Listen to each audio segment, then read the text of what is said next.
The legends of Memphis wrestling return to Jackson Saturday, September 21st at the Picture Perfect Event Center. It will be a night to remember, featuring the stars you watched every Saturday morning on TV. Be there for the Fan Fest meet and greet at 3:30 and the official Memphis Wrestling Hall of Fame induction ceremony at 7 p.m. featuring Jerry the King Lawler, Superstar Bill Dundee, the Boogie Woogie Man, Handsome Jimmy Valiant, Dangerous Doug Gilbert, Wildfire Tommy Rich, the Rock and Roll Express, PG-13, Downtown Bruno, the Birdman Coco Beware, Dr. Tom Pritchard, the Dirty White Boy Tony Anthony, Nightmare Danny Davis, Terry Golden, Sir Mo, the Spellbinder, Tony Falk, Carl Fergie, Jerry Calhoun, Michael St. John, and more. Plus a special reunion of the stars from TV5 Power Pro Wrestling and KAW. The legends of Memphis wrestling return to Jackson Saturday, September 21st at the Picture Perfect Event Center. Sponsored by Budweiser, Pro Shingle, Thomas Media, Slide and Ride Rodeo, and WBBJ TV. Tickets are on sale now. Go to Eventbrite and search Official Memphis Wrestling Hall of Fame.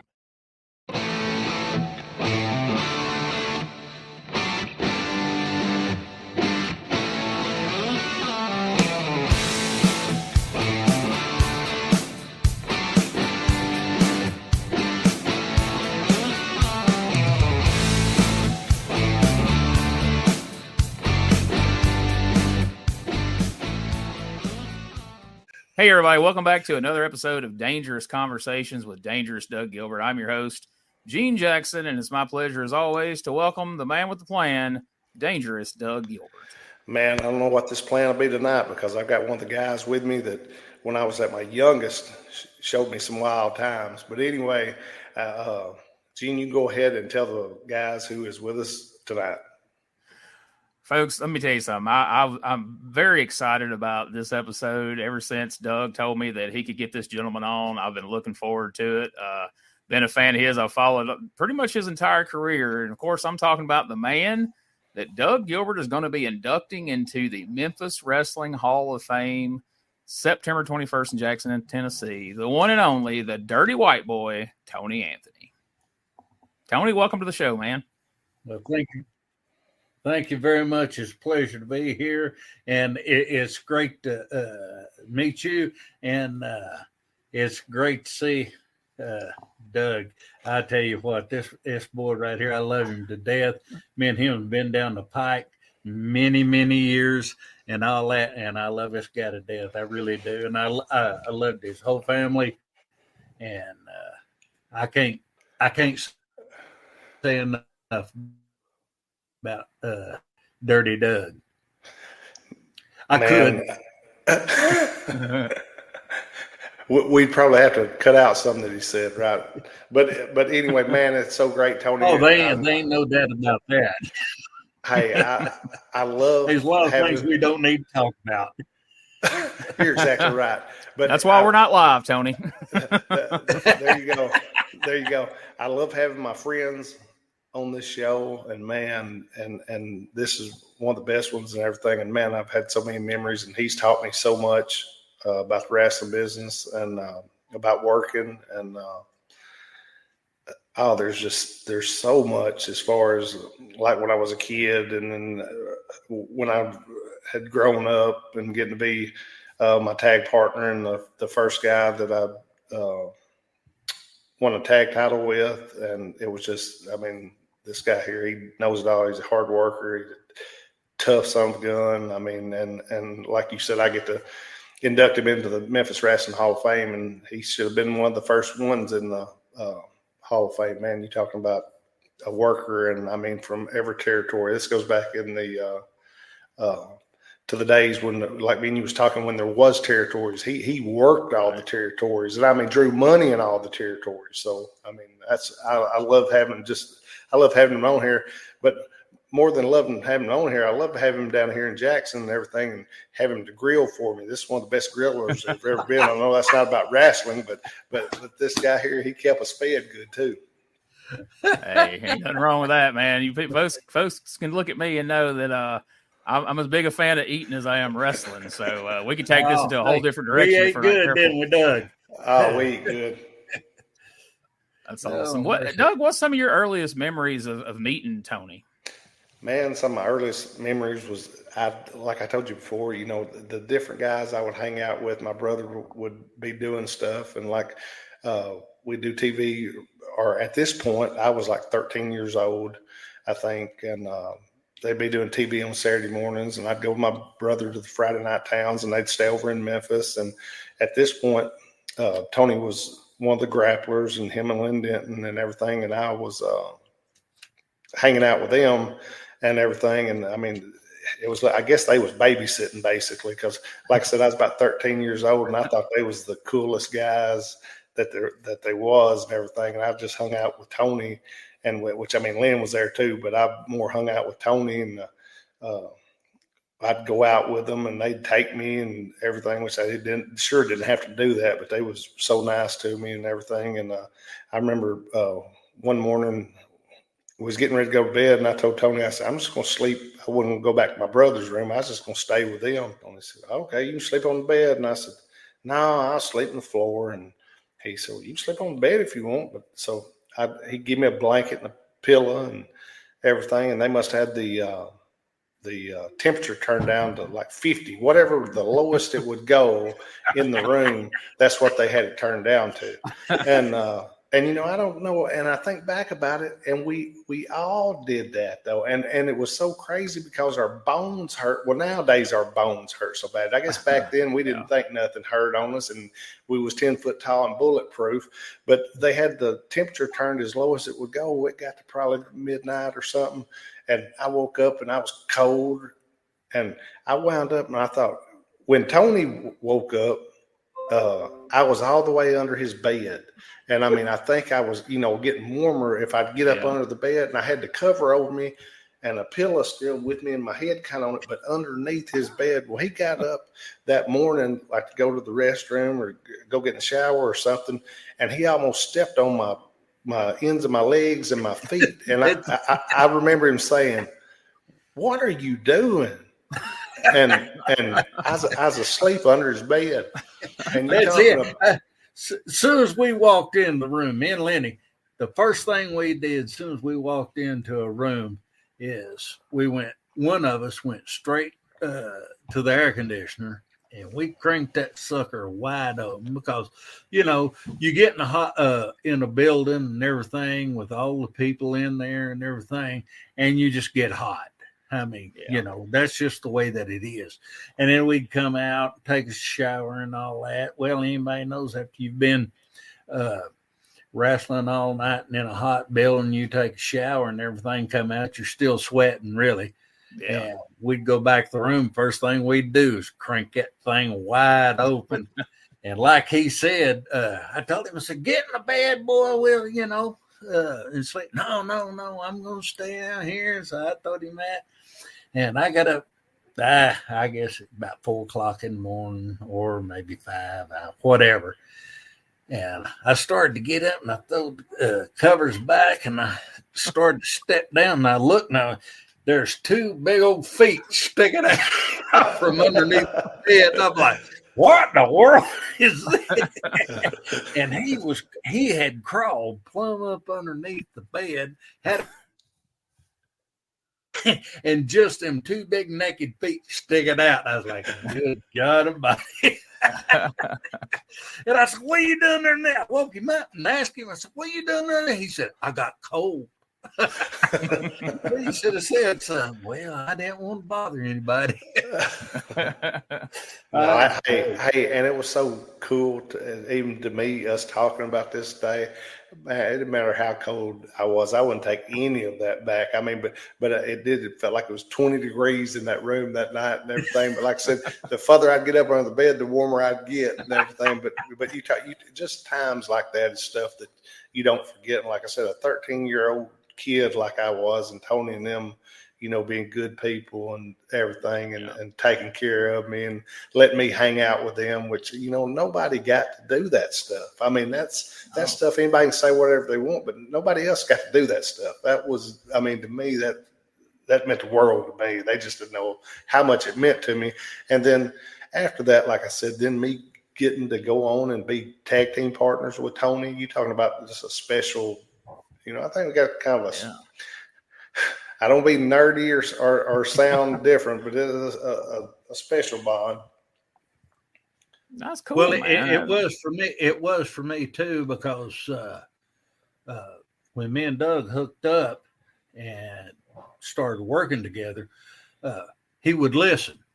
He wasn't a type of person, there's a lot of guys, younger guys and everything. You try to tell them something and all that. Well, I know. It's like they already know everything. He wasn't that way. Doug was always the type of guy that would listen and he learned. And that's the reason, like me and Lenny and other guys, we didn't mind talking to him and helping him out and telling him, tell him different stuff, what he should need to do and all this kind of stuff, because he would listen. Oh, and listen, Tony, Gene, believe me, I wanted them to critique, and watch and everything. And believe me, they did. And ask Tony, they wanted me to be good. It wasn't no just being easy on you. They would tell you, but that's how, they was my friends and stuff. Tony would tell you, it wasn't all people thinks, well, you was Eddie's brother, you was Tommy's son, everybody was easy on you. It wasn't like people thinks. You asked Tony if he didn't get on my butt a bunch that I needed to get better and needed to do things, and he taught me things and everything. But you ask him and he'll tell you, he got on my butt quite a few times, and he needed to.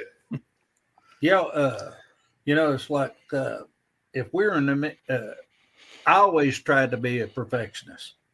I always tried to do my very dead level best in the ring, and I expected whoever was my partner or my opponent, I expected them to be the same way.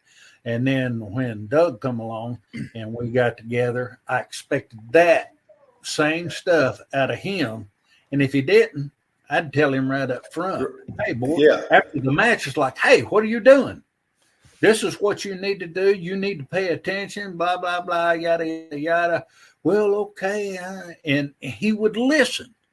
And that's the thing that I think today, the younger wrestlers, they don't listen to nobody, because when they get trained and they get a little push, it's like, I know everything. I'm the big coup de gros. I'm the next Hulk Hogan.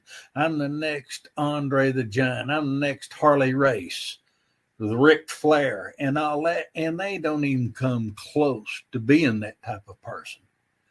It takes time. It takes dedication and everything like that to become a good professional wrestler. And that's the way that it is, I think. Oh, yeah. Well, because those guys, I've from the younger people I've been around, they, rather than respecting the veterans and trying to learn from the veterans, they think they know better. Like, we don't do it like they did it back then. And they think that they know something that you guys don't, which is just crazy. You guys actually drew money. Exactly. Who in this era can you say that draws money? Exactly.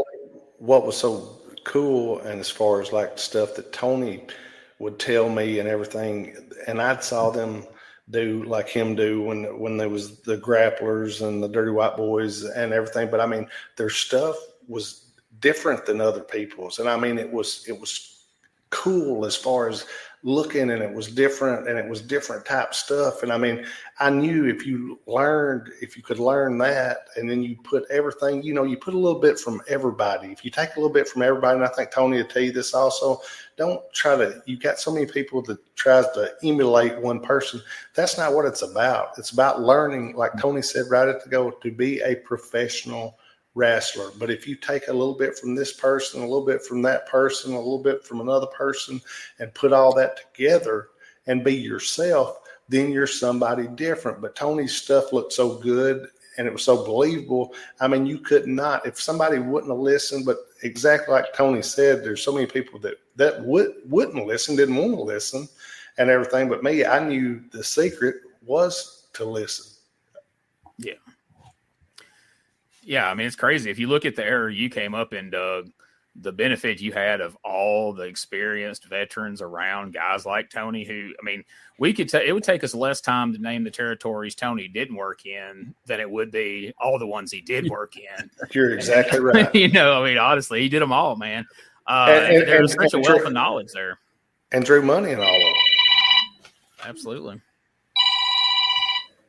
Sorry about that. No, that's fine. Matter of fact, that's Len Denton called. Oh my gosh. Let me call you back, brother. Love you. Bye. Good deal. That's a grappler call. Oh no, that's a well-timed run-in right there, man. We got both grapplers in one interview. Can't beat that. There you go. That's it. I called him earlier, and he said, "Let me call you back." And I said, "But I didn't think he'd call back now." I apologize. You're good. No worries, man. That's cool to know that you guys are still in touch. I talk to him at least once or twice a week, every week. So, and he's still doing good, right, Tony? Oh yeah, he's done real good and still full of. Oh wait a minute, I can't say that. But no, Lenny's my brother. He helped me out so much when I first broke in. I broke in and got with Kevin's. I went to NWA and Blackjack Mulligan and Flair was there. And this was actually in Knoxville when they had the territory in Knoxville. And I asked him, I said, and I come out like, I was a greenhorn. And I asked him, I said, would you mind watching my match? And they said, oh, yeah, kid, we'll watch it. And I'm figuring, well, okay, yeah. They just said that to get me to go on and everything. So I'm in the middle of the match, and I look back, and back in the back, right there stood Ric Flair and Blackjack Mulligan, and they were both watching my match. And then when I come back, each one of them took me to the side, and they told me what I needed to do, what was good, what wasn't, and they both did that. And then that's the way I was lucky enough. I started in 79, 80, and I got around all these great guys like Ricky the Dragon Steamboat, Jay Youngblood, the Flairs, Gene and Ole Anderson, all these great old timers that knew the business. Right. And then when I left there, I went to Louisiana for Watts. And actually, Jake the Snake Roberts got me booked there. And I got that. And that's when me and Lenny got hooked up together. And Lenny taught me so much about the business. And hey, Tony, how long had Len been working? He'd been working longer than you had, right? He started 100 million years, I guess. He's worked forever. He has. I've been in it. I'm figuring 36 years, or about 36 years. And Lenny's been in it longer than I have, and he's still in it. He still does some stuff. I saw where he's going to be at a match somewhere in Arkansas or not Mississippi, Missouri, or is it Arkansas or Missouri one? Gene, did you see that? I think so. I've seen him on shows in both. He's got another grappler. He still looks good and stocky. He still works out every day, which is more than I do. I work out at the table. But Lenny's great. I love that man to death. He taught me so much, and me and him, we just clicked off right at the beginning, and he taught me. I can't tell y'all how much he did teach me, and about everything, psychology, this, that, and then we became a tag team. We knew when we were going to do something, we could just look at one another and knew what the other one was going to do. So, and you was his first partner, right? There wasn't another grappler, was there, Tony? Wasn't you and Len? Me and Lenny was the first. Right. Lenny was the first, and I was a grappler too. Okay, but that's something. There was some other grapplers once me and Lenny split up. Oh, I don't think anybody really counts that as grapplers. I think as far as it's like a grappler, right? Just the only grapplers was you and Lenny, and that's what I was thinking. And so, I mean, and Lenny was really smooth, right? I mean, as far as singles, tag team, and everything, like you said, he taught you a bunch and you knew a bunch anyway. So, I mean, he had to really be smooth. Oh yeah, he was one of the smoothest people that I knew, and as far as coming up with finishes, angles, and stuff like that, he was great at it. And but now he had a temper. If you crossed him and Watts, I seen him peel his coat off at Bill Watts. It's like, hey, you don't talk to me that way. And he went to peeling it, and I went to peeling my jacket. I said, you two get in it. I said, first thing I'm going to do is hit that big cowboy right in the style of head as hard as I could. And, I mean, that's the way we covered one another. We always did. If Lenny got in a fight, I got in a fight, and vice versa. And that was just the way that it was, and everybody knew it. DiBiase come up and he tapped me on the shoulder. We was at interviews when all this happened, and DiBiase, he tapped me on the shoulder and he said, come on, big man, back up. He said, it's all right. And I said, no. I said, if they get into it, I said, I'm hitting him. And he said, okay, but you don't need to. Everything's going to settle out. It's like, okay. So Tony, back in those days, for a guy like Len to come up with a character like the Grappler and get it over and establish it the way he had, how big of a deal was it for a guy like you who's breaking in? And, it's hard to find a persona and to kind of find an identity for a guy like him to trust you with the Grappler gimmick, to bring you on as his partner, make you the second Grappler. How critical was that to your career at that point? Oh, it was very, very critical. It was just outstanding. I was just in awe, and I couldn't really take it all in at one time because it was like it was blowing my mind. Here I was still, basically when I came in for Watts, I was basically doing jobs and all this kind of stuff when I first come in on TV and all that. And Watts even said, that kid right there, that Anthony kid, said he looks like a young Harley Race, because I had the big afro and all that. He said he looks like a young Harley Race and all that. And I was working with everybody to do whatever I was told to do and all that. And then next thing I know, Lenny come up to me. He said, can you wear a mask? I said, I don't know if I can wear a mask or not. It went on in my life. He said, I said, what are you talking about? He said, well, Bill Watts is talking about putting me and you together as the Grapplers, as a tag team. And as soon as he said that, I was like, oh my God. I freaked out. I was like, oh man, this was a blessing. And I said, well, I don't know if I can. He said, yeah. He said, I think you can do it. And Bill Watts thinks you can do it. So we know you can do it. He said, you just need a little more tutoring, all that. So you listen to me, we'll get through with it and all that. And I said, yes, sir. Anything y'all want me to do, I'll do it. And at that time, I come from being a jobber and getting right in and started working my card, my way up, middle of the card, and even on up into the main events. And as a very early age, so Lenny helped me out so much. And it's unbelievable. I love him to death. There's nothing in the world I wouldn't do for the man. And I give basically all my career and everything with what Len Denton has taught me and helped me with, because every day I kept learning and learning something from Lenny. He was.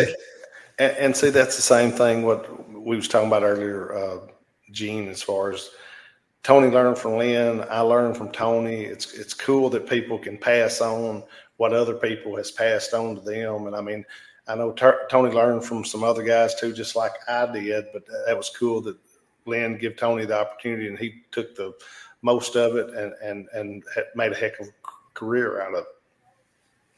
Absolutely. Tony, do you remember when and where you first met Eddie? Oh, Lord have mercy. I believe, if I ain't mistaken, it was in Louisiana. It was in Louisiana when let's see, Eddie and so that would have been 84 too. I think so. 84, 85, somewhere around there, June. I think. Yeah, something like would be that time frame. Sting was there, early Sting before he ever became Sting. Right. He was there and all that, and a bunch of other guys came in, and that's when I first met Eddie, and we got been around him and all this kind of stuff. And Eddie was a great guy. He really was. I can't talk enough about him. I mean, he had his own way, and he was after the matches and everything. He didn't really want to associate with the boys afterwards. It was more like he had his own thing going on. He might have a girlfriend or something like that, and he was laid back. Now, not to say that he wouldn't talk with us and all that kind of stuff, but he was kind of laid back. And then one night, me, Big John Nord. Of course, everybody knows Big John. You know? Yeah.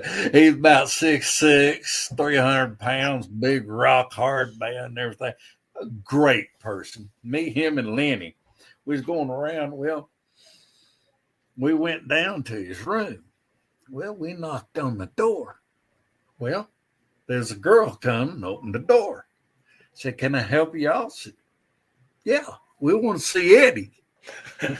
We want to talk to Eddie. Well, Eddie, and then when she opened, he said, "Well, he's not here. We just kind of walked in the room." And no Eddie, nowhere. And we checked under the beds. So we went over, and I went over and I went, like that on the bathroom door.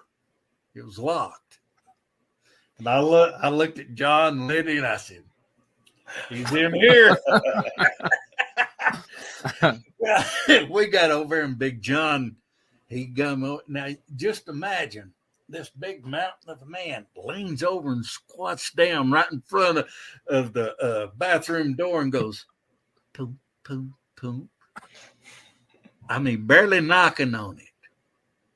And then goes, "I smell a weasel." He's, "Oh, I smell a weasel in here." And we went to going on and everything. Finally, at last, that door opened up. And here come Eddie. He come walking out there, head down, his face blood red. And he said, "What do y'all want?" So we just want to say hi. And we left. And he's like, "Please leave."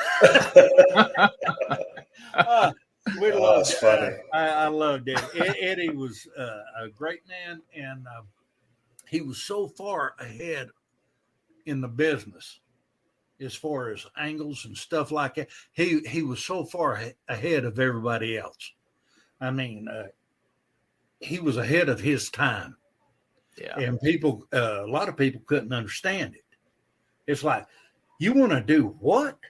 And all that. And it's like when he was booking in Birmingham, he got with me and Tom Pritchard, and wanted us to come up with something all like that. And he said, "I need something mean, devastating, and all that kind of stuff." Well, that's where the hanging angle come from. Me and Pritchard come up with that, and I said, "I'll hang him, beat him up, drag him to the ring, and hang him, literally hang him." And Eddie looked at us and said, can you get anything any more violent? And I was like, God, I'm hanging a man. What are you talking about? And he said, well, I guess that'll work. So we did that, and it did real good. Well, that's one thing, Tony, that I told Gene on here, which a lot of bookers didn't want you to say a thing, but Eddie was great with guys about coming to you saying, hey, I need something, throw at me what you have. And I mean, I think Tony would tell you this just like he just said. I mean, Eddie would always come to you, wouldn't he, Tony, and say, this is what I'm thinking. Now, what do you have? Do you have anything to put with it or that would make it better, or what have you got? Right. I mean, to me, that's a good booker. A booker comes to you and you're in the angle. You're going to be in this angle. So why not get these two guys together and get what they think along with what Eddie was thinking and get everything together and talk it out and come up with something that would absolutely, bust the business. And then, like I was telling Gene, but Tony, and you know this, a lot of bookers didn't want to hear your ideas. They just wanted all the credit for it, and they just wanted to do what they wanted. And then, like in your and Tom's angle, like Eddie would tell y'all what he wanted, then y'all would tell him what y'all had, then y'all would work out the best thing. And I was trying to explain this to Gene, what made all that good. That's it. And you would gel everything together. It's like what I wanted or what I thought, and then what Tom Pritchard thought, and then what Eddie, as far as the booker was concerned, what he thought. We put it all together, and then, okay, we've got all this going around and everything. Okay, here's what we're going to do. And we'd lay it all out. And see, that's what makes a good booker. He don't come in, a good booker don't just come in and say, okay, we're going to do this, do that. You're going to do, well, what? I don't want to hear that. That don't make a good booker. A good booker listens to his talent, because his talent is the ones that are out there doing it. And that's what I was explaining to Gene on a week or two ago, Tony, that, a lot of people and bookers come in and just put themselves on top. I told Gene that the guys that Eddie counted on right off the bat in Continental was you and Tom to start drawing the money while everybody else was getting over and everything. But I told him that, that he talked with all of y'all from the bottom to the top. I mean, y'all was the top guys, but all the way down to the bottom, he would talk. And there was like angles all the way from first or second match all the way to the end. And you had talent that people before wouldn't have thought was talent that Eddie would make something out of. Oh, exactly right. I mean, he, to me, as far as I was concerned, as far as Eddie booking, he was an excellent booker, and he was ahead of his time. He really was. A lot of people would look like he wants to do this, he wants to do that. It's like, and everybody's looking like, and it's like, hey, that's cool. And different stuff. It's like he wanted to change the set in Birmingham, Alabama. The backdrop and everything for the show and all that. What better way to do it than to have me and Tom Pritchard? I tore that whole set down with Tom Pritchard's head. I throwed him through everything. We took the backdrop down, everything, and then I went and hung him. So they had the next week they come out with a new backdrop and all that, because we destroyed it and it made everything a lot better. It upgraded. We upgraded everything, but from it being an older thing, background and all that, to where boom, they come out with a brand new that was brighter, popped out, stood out to people. And that's what you got to do in wrestling. You got to change up. And Gene, it made the people believe just that, doing that, just the set thing, plus the hanging. I mean, the hanging was enough, instead of Tony throwing him through everything that there was, and then the people seeing a totally different set. It wasn't like anything they'd saw before. That's what I wanted to tell you guys, just from the other side of the television, because I don't know when I'll get a chance to talk to y'all about this again.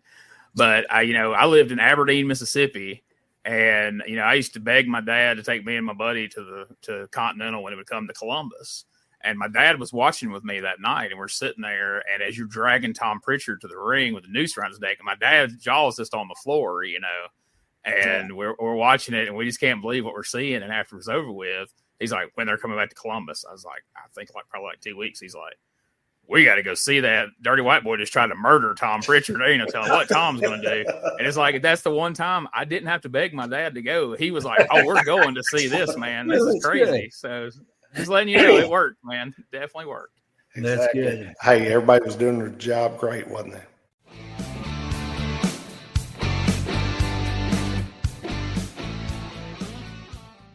Hey guys, Ray Russell here, curator of the WrestleCopia Podcast Network, inviting you guys to listen to many of the programs here as part of the WrestleCopia brand, including, but not limited to, the Wrestling Memory Grenade, currently covering the 1988 and the WWF project.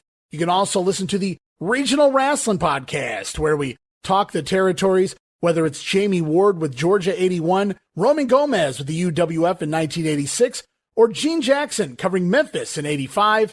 3 projects going on right now over there at Regional Wrestling. You can also listen to the Wrestling Stoop with the legend himself, Bob Roop. Bob goes back in time each and every week, covering not just his career, but countless stories and interactions with hundreds of wrestling names spanning his 2 decades in the business. But that's not all. You can also check out the Puro Wrestling Academy with the professor of Puro Resu, Mr. Dan Ginnity. Dan and I go back in time and cover the history of Japanese professional wrestling in the English language. And you can listen to all of those shows and more, all part of the WrestleCopia Podcast Network, located over at WrestleCopia.com. That's WrestleCopia.com, and anywhere your podcast streaming needs are met, from Apple to Spotify, Pocket Cast, and beyond. And while you're at it, why not subscribe to our social media guys for all the latest goings on here at the WrestleCopia Podcast Network. Plus, I'm constantly adding old school video clips and pictures from throughout wrestling history. You can follow us over on X, formerly Twitter, at Wrestling Grenade. That's at RASSLIN Grenade. Also, follow and like me, Facebook.com/Wrestling Grenade. And why not subscribe to YouTube.com/Wrestling Grenade. So if you're looking to support that next up and coming podcast brand, please consider making it WrestleCopia. We did another deal in Mobile. I believe it was Mobile. And me and Pritchard got in a fight outside, took it outside and all that. And cameras came with us and all that. Well, they just so happened to be beer bottles sitting out there. And Pritchard's on top of me, and I grabbed one of them beer bottles and boom, I smashed it across his head and everything. Boom. He went down like he was shot in the head and all that. And I got up and stared off. Car come rolling up. I jumped in it and we left. And to do that, that got a lot of attention too. It's like, and this was after the hanging, right. And I hit him in the head with a beer bottle, and the ambulance come and towed him off and all that kind of stuff. And they said, how you going to do it? And especially Pritchard, he said, yeah, how you going to do it? How you going to bust a beer bottle over my head? And I said, don't worry, I'm just going to get it and hit you with it. He said, we need to talk about this. I said, well, don't worry about it, because I did a little research on it, and you could empty them. Had fun doing that. And experiment with several, Tony, before you got the right one. There you go. Well, yeah, about 8 probably. And then once I got so many gone, then I figured, okay, I got it figured out, but I got to empty these others too. So anyway, I baked them for so long. I just stuck them in the oven, baked them for so long, took them out, and put them into cold water. Well, as soon as it got into cold water, you could hear it just went, and you could look at it, and the whole thing was cracked all over. Well, you ease it down real easy and put it in the 6-pack carrier. Then all you had to do was get it out, hold it in the palm of your hand, slap it, and it just shattered. I mean, it was like nothing. Nice. What nothing? Like magic. That's it. It was like magic, and boom, glass goes everywhere. And Pritchard, he played it up right. I mean, he looked like somebody shot him in the head. He just boom hit it. And of course, everybody went wild and all that kind of stuff. Poor Tom kept coming out on the bad end of this deal, didn't he, Tony? I mean, yeah, and that's what made people want to buy tickets to see Tom beat up Tony, and that didn't happen for a long time. But anyway, Gene, do you remember the TV Tony's talking about here? Yeah, absolutely. I remember that whole feud, and then later when I got into tape trading, that was some of the first tapes that I wanted to get a hold of with some of the old Continental, especially during that era where Eddie was booking. And I remember rewatching this whole feud again, week in and week out as it played out, and it still held up. You can watch it now, and it's just as good now as it was back then. And I was telling Tony that was some of the freaking most brutal. People talks about tough things and tough guys. Shoot, some of those matches that Tony and Tom, well, basically all the matches that Tony and Tom had. God, I've been in easier fights than some of those that I've seen. And everything, but that's how, but it drew money. And Tony, I've told Gene this, at the end of the day, and the booking strategies and everything, at the end of the day, it's dollars and cents. It's how many tickets you sell. Tom. That's what it's all about. Yeah. And I told Gene, that's what is going to keep people happy, because if you're making more money, then you're happier. And and Tom and Tony was, carrying the territory. Tony was the heel that everybody wanted to see get beat, but he didn't get beat. And if he did get beat on down the road, he'd get his heat right back that same night, and he was just as hot or hotter leaving the place after getting beat than he was before. And that's a secret, right, Tony? Oh, yeah, beyond a shadow of a doubt. It's like in that same building, me and Danny Davis went at it, and I went out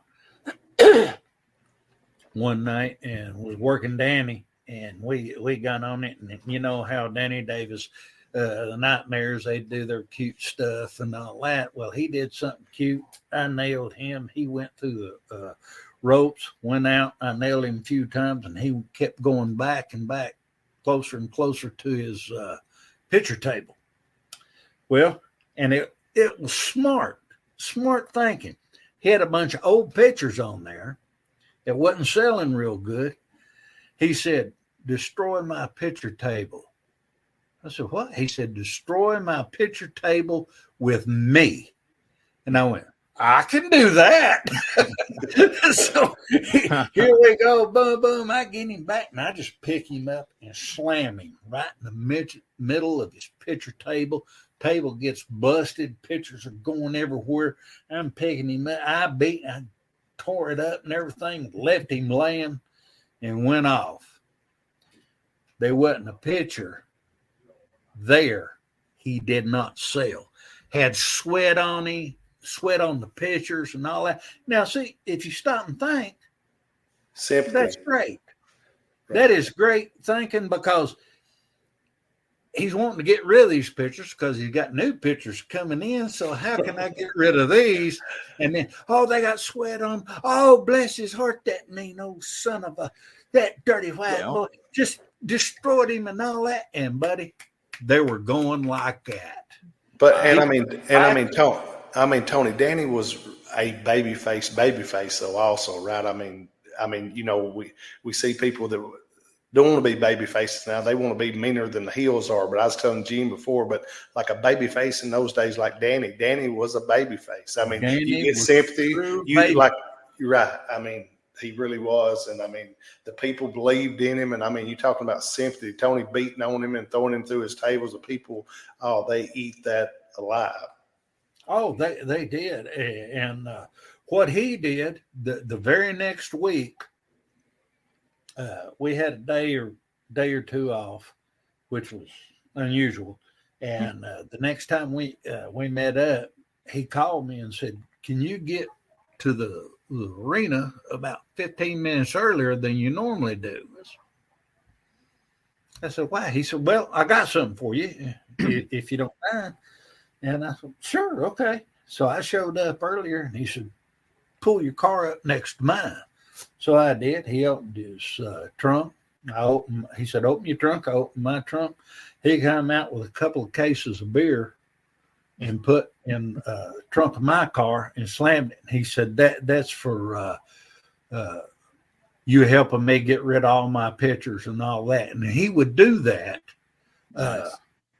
To whoever he was working with, if they were doing the right thing and working hard and all that kind of stuff, because the Hills, we couldn't sell pictures and we wasn't making anything. And these guys getting a paycheck and plus got the gimmicks. And Danny was one of the only people that would thank you very much. And he would give a little bit to the Hills that he was working with.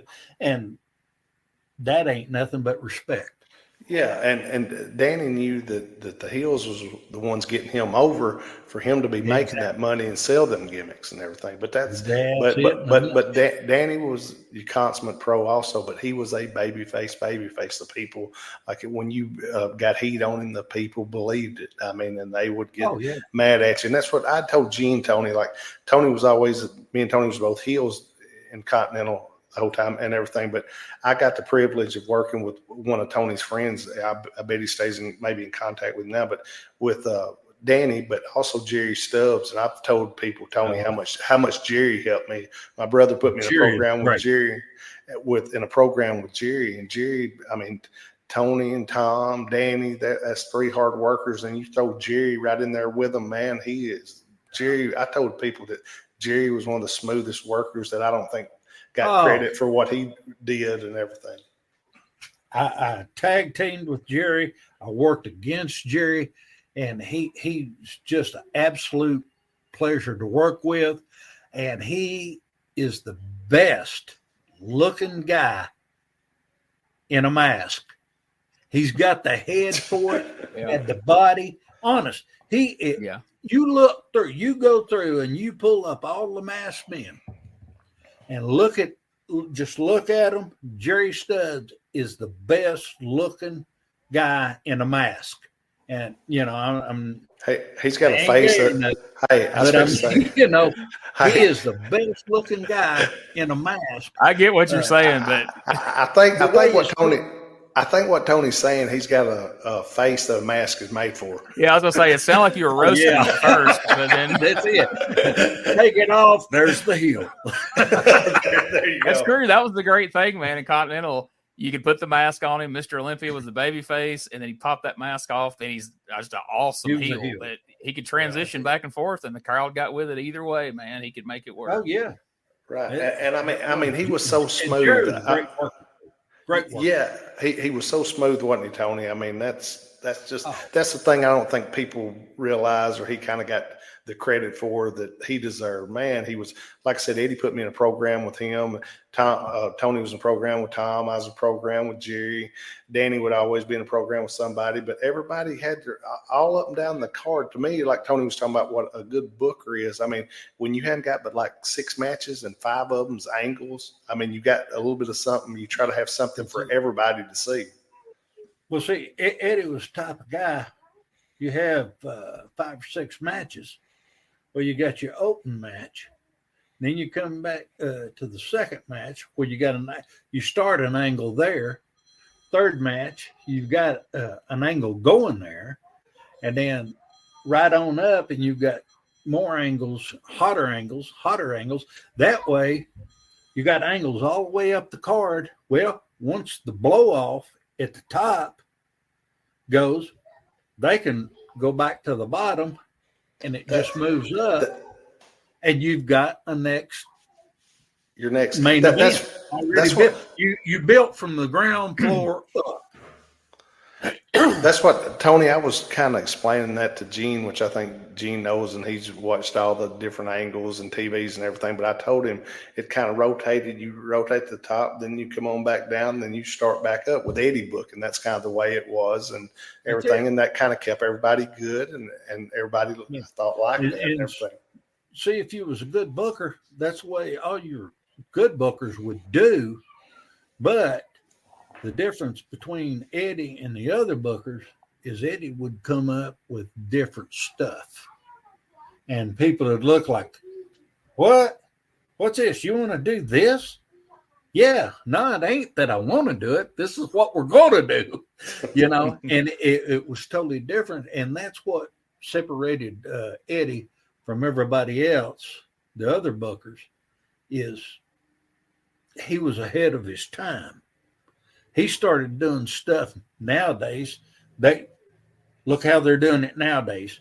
Well, Eddie was on the ground floor building up to that, and that's what everybody else is doing today. That's exactly right, Tony, and I sure appreciate you coming on here with us and us talking, which we could do 3 more shows together and talk about our times and everything. But I think Gene probably wants to ask you a few. Well, I think you said you had a few questions you wanted to ask. I got a handful Tony. of questions I want to. Well, one thing about what we were just talking about, one of my favorite memories of Tony that I want to talk about real quick, because it goes along with Jerry Stubbs. The very first steel cage match I ever saw live and in person down there in Columbus was the Nightmare cage match where you and Jerry wrestled the Nightmares. And I don't know if you remember the finish of that, but it was perfect because you got both crowd reactions, because at one point the referee gets bumped, the Nightmares escape the cage, the crowd goes wild, but you guys come out, you lay them out, you get the door open, you got the bolt cutters, you get the door open, you throw the Nightmares back in the cage, and when the referee gets up, he sees you guys on the floor. So you got the pop when they got out, then you got the heat when you guys got out. And you guys managed to leave a steel cage match, with more heat. And then you went a whole nother round with those guys. And we came back the next month to see what was going to happen next. But that's it. You and Jerry as a tag team is very underrated. Like, I know you've had some great partners with Len and Doug and everybody, but I always remember that tag team of you and Jerry in like 87. Oh, I love working with Jerry. Jerry was an easy, wonderful partner to work with.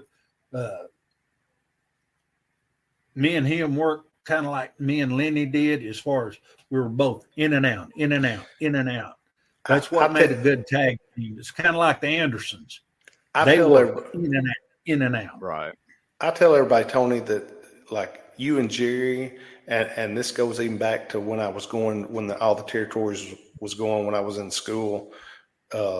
Like one of my early memories is of Jerry and Arn before Arn left the Florida territory.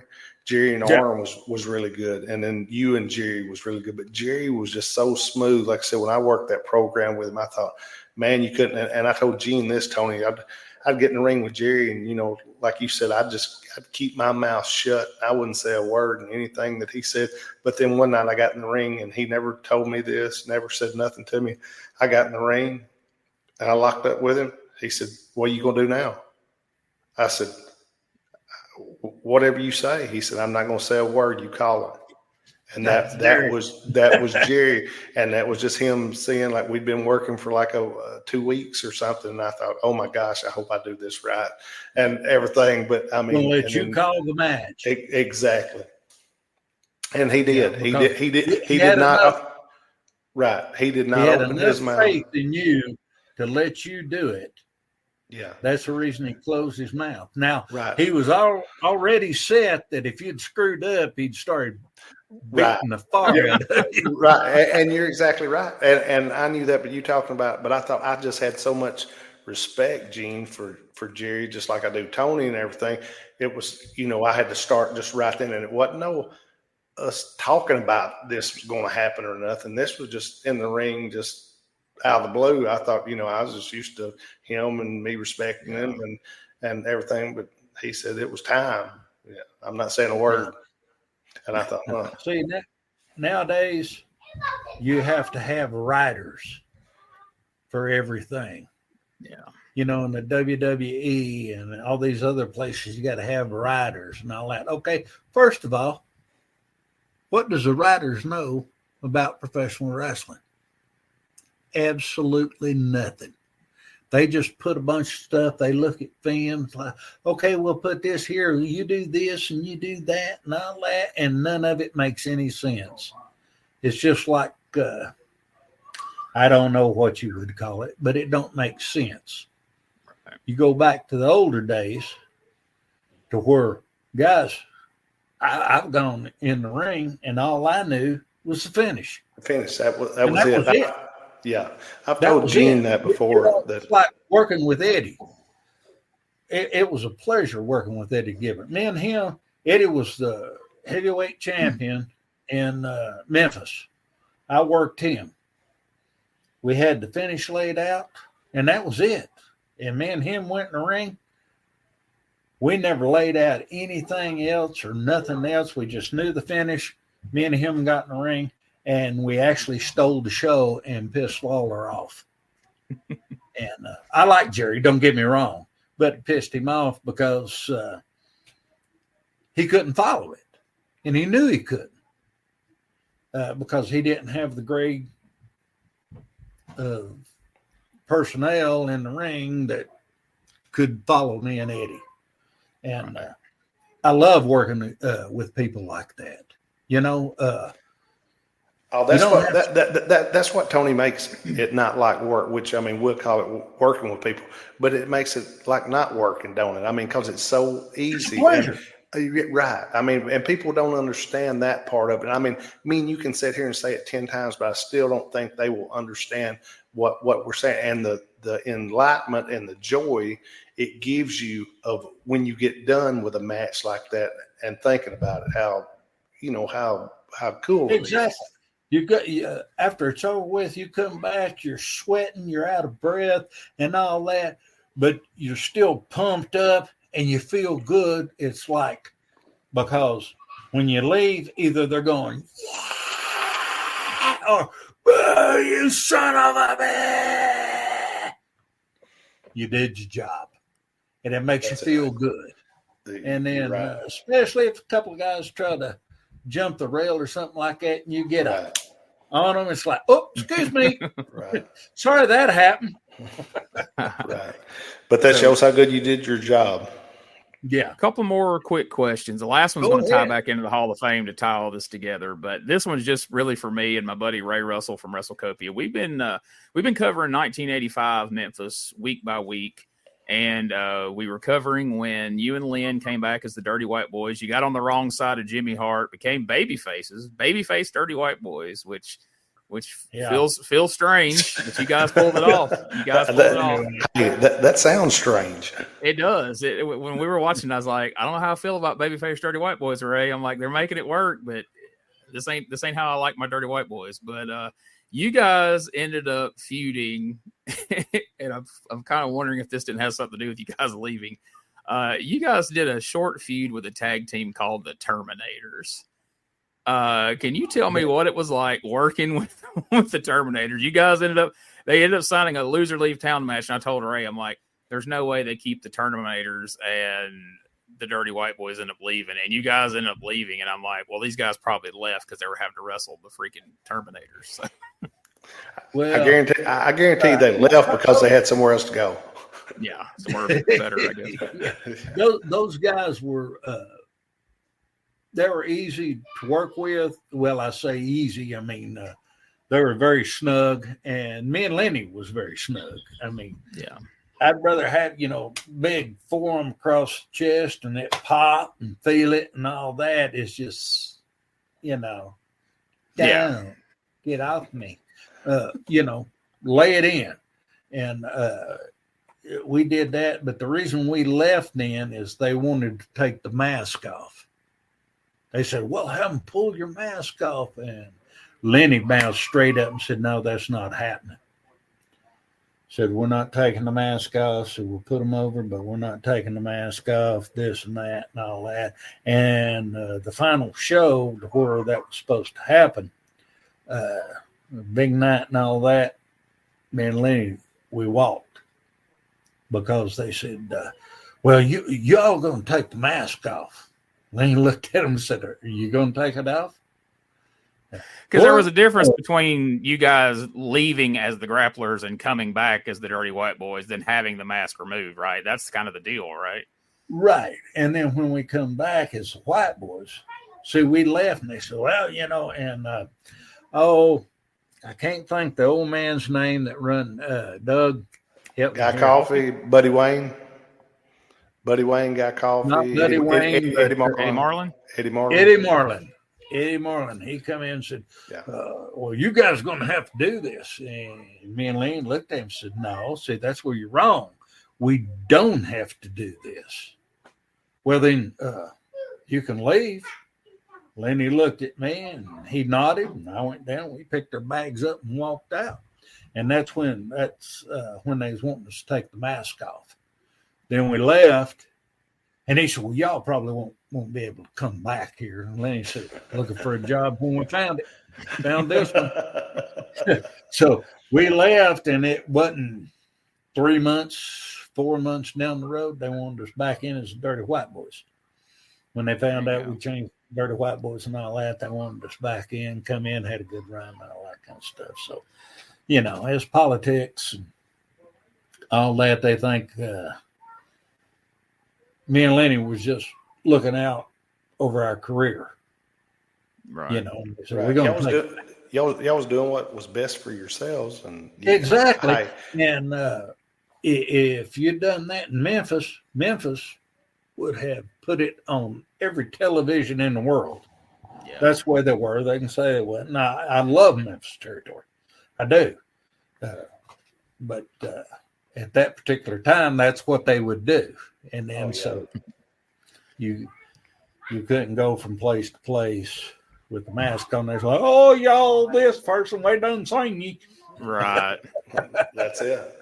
Hey, So go ahead. Go ahead, Doug.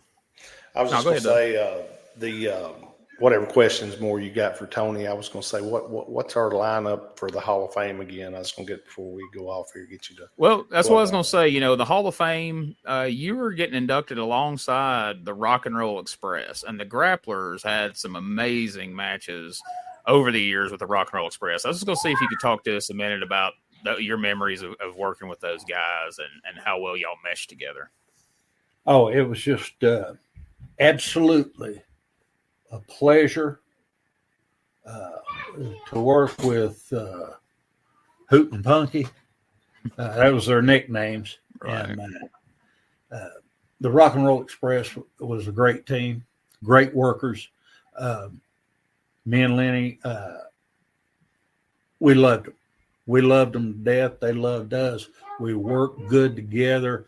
Everything we would set up, and Ricky Morton, Punky, you talking about somebody that knew how to sell, and he was the right size to where when you went to getting the heat on him, he would come up and look like he was literally crying.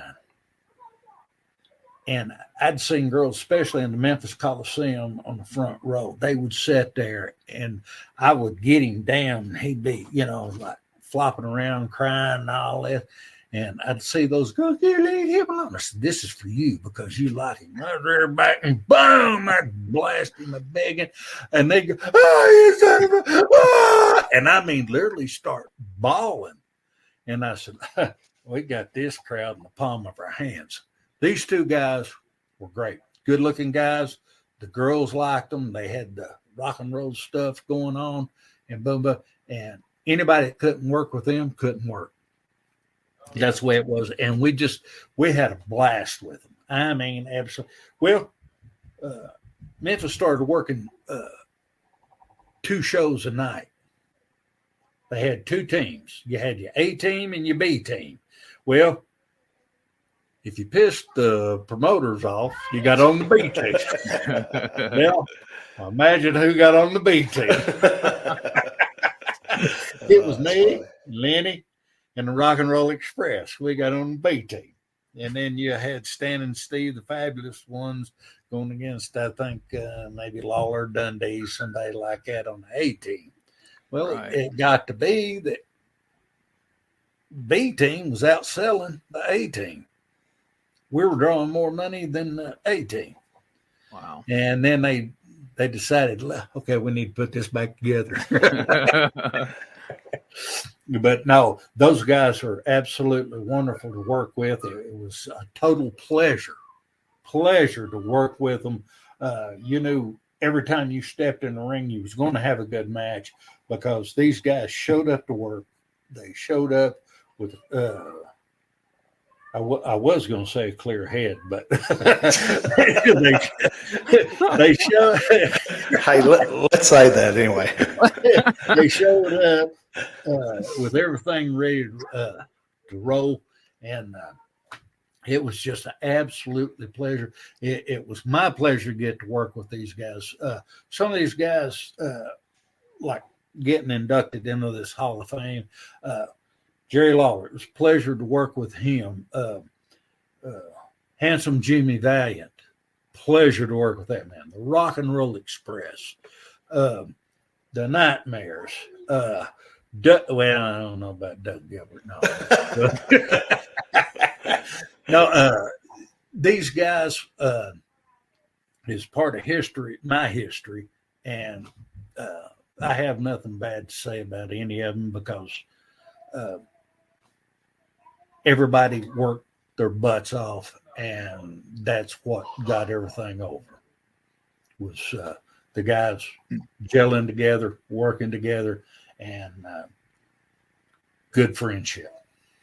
So somebody who's getting inducted the same night as you, and I think it's kind of appropriate and poetic. We talked about him earlier in the show. Is none other than Dr. Tom Pritchard's going to be right there alongside you getting inducted. So cool. I forgot about Doc. Hey, great worker. Me and him, oh Lord have mercy. We didn't have matches. We had see who could beat one another half to death. They had battles.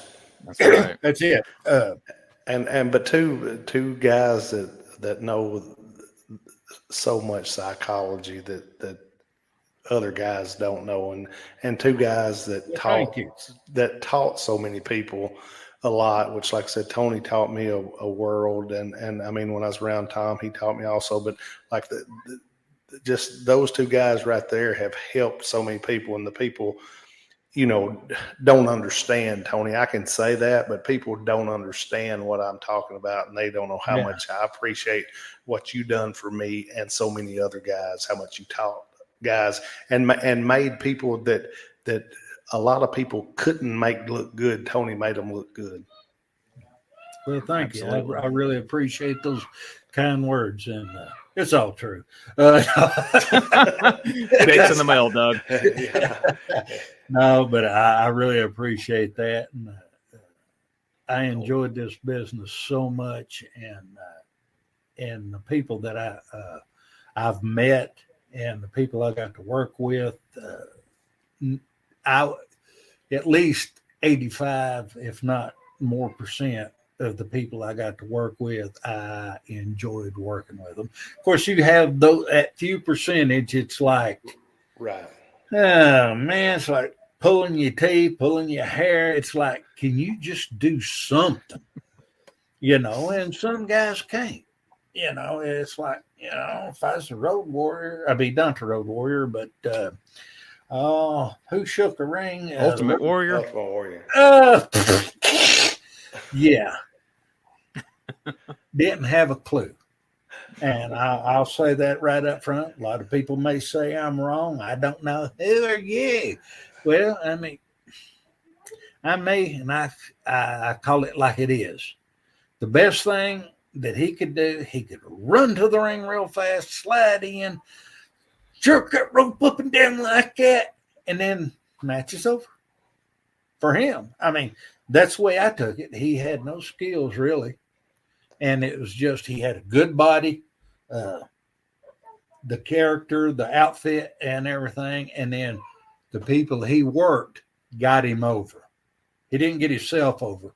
The people that he worked against got him over. And that's it. That's my personal opinion. And, a lot of people say, you're just jealous of him. No. I don't think anybody that understands I'm rather the business be where I'm at right now than be him. I don't think anybody would disagree, Tony, that understands wrestling. All those things you said about him was true, and it's kind of like another Pritchard you guys know always says, and then the bell rang. And that's kind of that's it. Kind of where it all goes downhill for that guy. But that's it, man. Thank you so much for taking this time with us, Tony. It's been a real pleasure getting to talk to you. I've been a fan through your whole career. So it's a real thrill for me to get to talk to you and ask you some of these questions that I've always wanted to know. And just thank you for all the entertainment over the years. And, man, I can't wait to get to Jackson and see my buddy Doug induct my new friend, Dirty White Boy Tony Anthony, on that stage. It's going to be a really cool night, and nobody's more deserving than you, my friend. Well, thank you very much. It was a pleasure meeting you tonight, and I've had a blast tonight. I hadn't done this in a while, and it's been a lot of fun. I got to see Doug and meet a new friend, and I really appreciate you guys. Hey, Tony, it will be great seeing you on the 21st, and like I said, you should have been one of the first ones in the Memphis Wrestling Hall of Fame. You're that great and everything, but I appreciate you being on here with us, and, man, thanks for everything that you've always helped me with, and that you've taught me, and that you've done for my brother and helped him with also. And like I said, like I've always told everybody, you're a top-notch guy. Well, thank you very much, brother, and I appreciate those kind words, and I love you, and I look forward to seeing you on the 21st. 21st, man. I love you too, and I'll see you on the 21st, and we'll be inducting you into the Memphis Wrestling Hall of Fame that night. Well, thank you very much. It's an honor. Okay, good deal. We'll see you, Tony. All righty. Bye-bye. Bye-bye.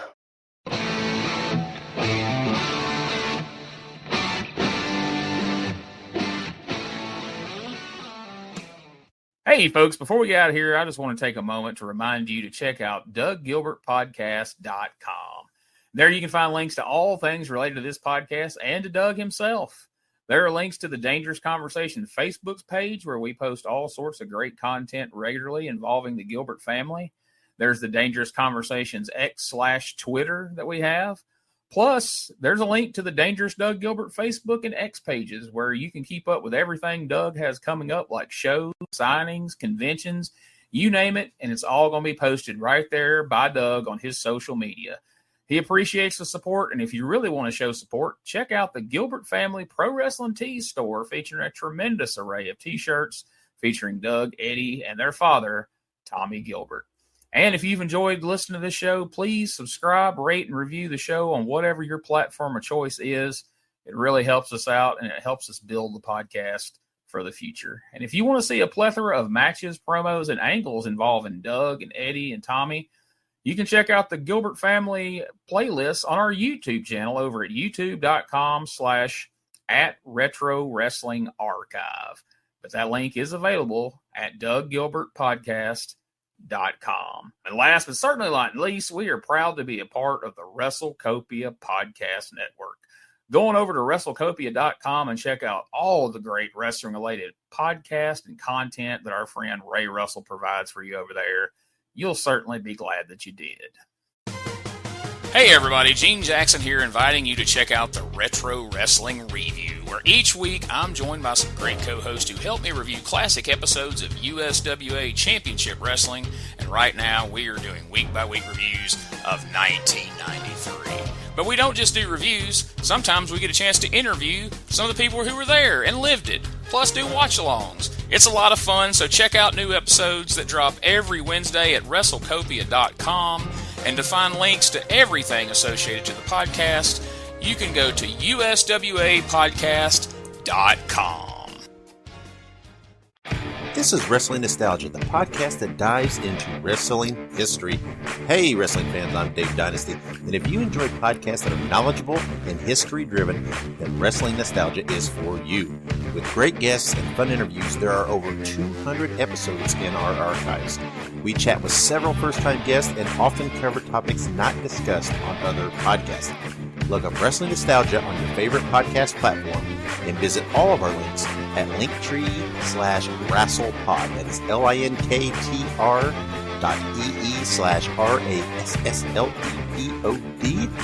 And remember, wherever you go, whatever you do, be good, be safe, and keep on growing.